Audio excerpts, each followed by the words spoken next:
Sa bawat araw na dumarating, piliin natin maging masaya.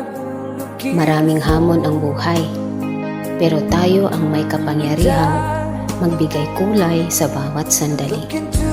Tandaan, kahit simpleng bagay, pwedeng magdala ng ngiti.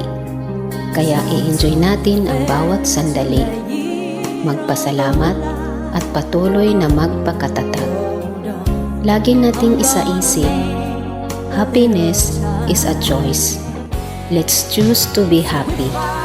Walang take two sa buhay, kaya piliin mong maging masaya palagi. Sometimes from this broken heart